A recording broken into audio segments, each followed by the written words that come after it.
മൂന്നാറിൽ ദേശീയപാതയോരത്ത് കാഴ്ചമറയ്ക്കുന്ന കാടുകളും അപകട ഭീഷണി ഉയർത്തിയ മരശിഖരങ്ങളും വെട്ടിനീക്കി മൂന്നാർ പോലീസ് സ്റ്റേഷന് സമീപത്തെ ചെറിയ പാലത്തിനും ആറിന്റെ തീരപ്രദേശത്തുമായി വളർന്നു നിന്ന കാടുകളും കുറ്റിച്ചെടികളുമാണ് ശുചീകരിച്ചത്. മൂന്നാർ ഗ്രാമപഞ്ചായത്തിന്റെ നേതൃത്വത്തിലാണ് കാടുകൾ വെട്ടിമാറ്റിയത്. വാഹനയാത്രക്കാരുടെ കാഴ്ച മറയ്ക്കുന്ന രീതിയിൽ ദേശീയപാതയിലേക്കുള്ള പ്രധാന വഴിയോട് ചേർന്നുള്ള പ്രദേശത്ത് കാടുകൾ വളർന്നു. പ്രത്യേകിച്ച് വളവിലൂടെ എത്തുന്ന വാഹനങ്ങൾക്ക് മുന്നിലെ കാഴ്ച വ്യക്തമായി ലഭിക്കാത്തത് അപകട സാധ്യത ഉയർത്തുന്ന സാഹചര്യമായിരുന്നു. ഇത് ശ്രദ്ധയിൽപ്പെട്ടതോടെയാണ് മൂന്നാർ ഗ്രാമപഞ്ചായത്തിന്റെ നേതൃത്വത്തിൽ കാടുകൾ വെട്ടിമാറ്റുന്നതിനുള്ള പ്രവർത്തനം നടത്തിയത്.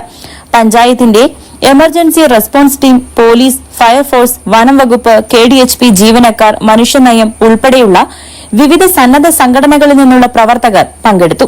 അതുകൊണ്ട് വരുന്ന വിനോദസഞ്ചാരികൾക്കും അതോടൊപ്പം തന്നെ സ്ഥിരമായി വരുന്ന നാട്ടുകാർക്കും ഏറെ പ്രയാസവും ബുദ്ധിമുട്ടും അനുഭവിക്കുന്നതിനകത്ത് പല ആളുകളും നമ്മളെ ഫോണിൽ വിളിച്ച് ഇവിടെ കാഴ്ച കിട്ടുന്നില്ല, വാഹനം ഓടിച്ചു വരുമ്പോൾ വലിയ തോതിൽ ശ്രദ്ധ കിട്ടുന്നില്ല, അതുകൊണ്ട് അപകടമുണ്ടാകാൻ സാധ്യതയുണ്ട് എന്നുള്ള ആവശ്യം ഉന്നയിച്ചതിൻ്റെ ഭാഗമായി DRT ടീം അംഗങ്ങളെയും ഫോറസ്റ്റിനെയും ഫയർഫോഴ്സിനെയും പോലീസിനെയും ഉൾപ്പെടുത്തിയിട്ടുണ്ട്.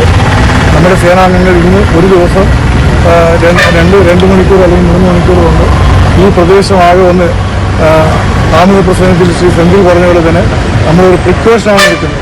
പാലത്തിന് സമീപവും ആറിന്റെ തീരത്തുമായി വളർന്നു നിന്ന ചെറുകാടുകളും കുറ്റിച്ചെടികളും നീക്കം ചെയ്തു. അപകട ഭീഷണി സൃഷ്ടിച്ച മരങ്ങളും ശിഖരങ്ങളും വെട്ടിമാറ്റി പ്രദേശം കൂടുതൽ സുരക്ഷിതമാക്കി. ജില്ലാ പഞ്ചായത്ത് അംഗം നെൽസൺ, പഞ്ചായത്ത് അംഗം വിധനായകൻ എന്നിവരടക്കം വിവിധ സംഘടനകളുടെ ഭാരവാഹികളും പ്രവർത്തനങ്ങൾക്ക് നേതൃത്വം നൽകി. News bureau, Adimali.